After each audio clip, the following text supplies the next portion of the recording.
Okay, magluto tayo ng batchoy Tagalog. Ayan yung ating lumo, yung laman, tsaka taba. Ano to? Liempo to.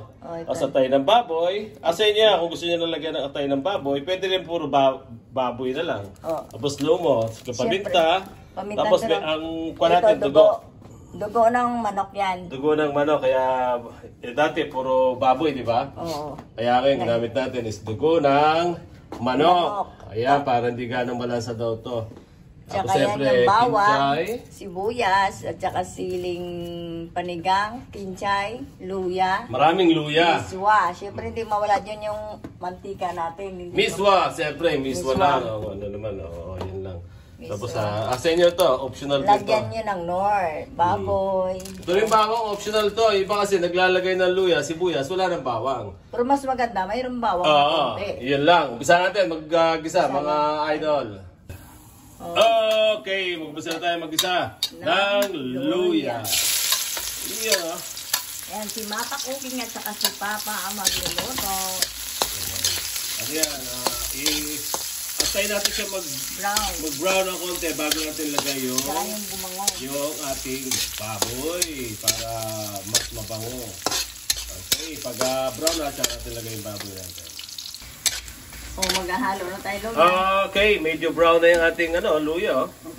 Pwede na natin lagay ngayon yung ating balaboy. Balaboy talaga. Yung tasin natin. Okay, anong tawag dyan? Laman? Mga laman tapos naman. Tama na rin naman ka para sabay-sabay na lang sila. Lahat. Kapahan natin atay. Pag medyo brown na yung ating baboy. Yung atay naman. Tsaka natin lagay yung atay. Tapos pahuli na natin yung ating sibuyas. Para mapabrown natin ng konti itong ating baboy. Kasi pag may sibuyas, medyo mahirap pag okay, para brown natin. Balikan ulit natin siya. Takpan muna natin siya hanggang sa mag-brown siya ng konti. Okay, mukhang na-prito na natin yung natin. Tanggalin natin yung takip.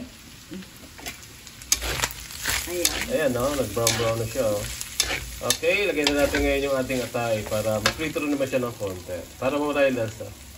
Ayan, yung atay natin. Tanggalin na natin yung sabaw. Ayan. Konti lang naman yung atay. Yung iba niya, hindi naman naglalagay. Pero para hindi sila mata, i-prito natin ng konti, no? Labasin natin yung kanyang konting tubig para wala yung lasa. Okay. Ayan lang. Tapos lagyan natin yung sibuyas. Pagka-prito natin konti yung ating atay. Okay. Lagyan natin konti yung patis. Ayan. Lagyan natin yung patis natin. Mga ino, no? Pampana. Ayan. Okay. Halo lang na halo. Hanggang sa prito yung ating atay. Balikan natin siya after 5 minutes ulit. Okay. Na-prito na yung ating atay, Lalagyan natin yung takip. Mahulog ng takip na dami yan. Okay, lalagay natin sibuyas ngayon. Ayan, maraming sibuyas para mabaho.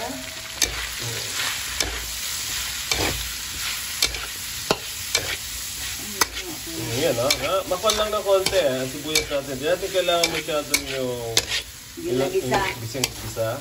Sibuyas yan Matanggal na yung ahang niya, Ayan, pwede na natin ngayon lagay yung ating water. Para pakuha natin.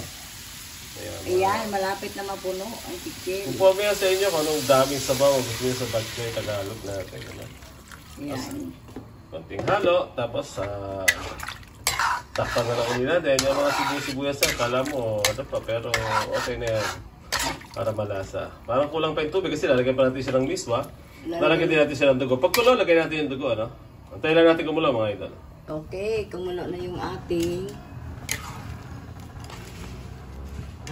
sabaw. Pwede na natin lagay yung ating kinchay. Maraming kinchay para mabango. Ako, syempre hindi mawala yung ating nor. Lagay na rin natin yung nor natin. Haluin na natin. Lalagay na rin natin yung ating dugo. Ay, dugo. May dugo po pala na buo. Galing ni Mapa Cooking. Hindi na-slice yung isang tropo lang yan. Kumain na lang natin ng ganito. Okay.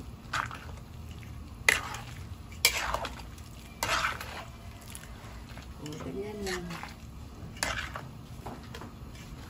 Parang malabo yung ating na natin yung nor. Andiyan na rin yung nor. Siyempre, hindi mawala yung ating paminta. Tapos, titikman na natin kung masarap. Hindi mo na lapit. Pag wala yung lahat mamaya, pwede mo sarap sa isla, no? Lasa! Masarap! O, lagyan natin ng konting bitchin. Tsaka konting asin nalagay. Kulo na lang to. Luto na to yung ating batchoy. Balikan natin. Kukulo ko lang. Tapos okay na lagay na natin yung ating miswa. Okay na yung ating batchoy. Lalagay na natin yung ating miswa. Ayan yung miswa natin. Haluin natin. Kakain na yung mga anak ko. Yung pongi.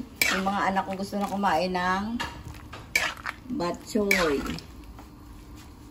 Yan, kulo na lang yan. Luto na yung ating miswa.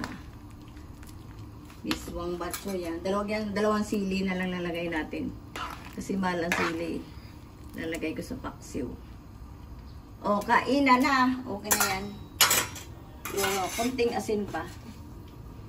Yak-yak. Okay na yan. Tinipla na ni Mapa Kunting yan. Picturean mo na yun tayo. Sarap. Sarap. Picturean mo na ka. Kasi yan yung ano ko.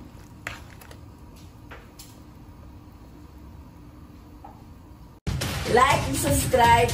Thank you for watching.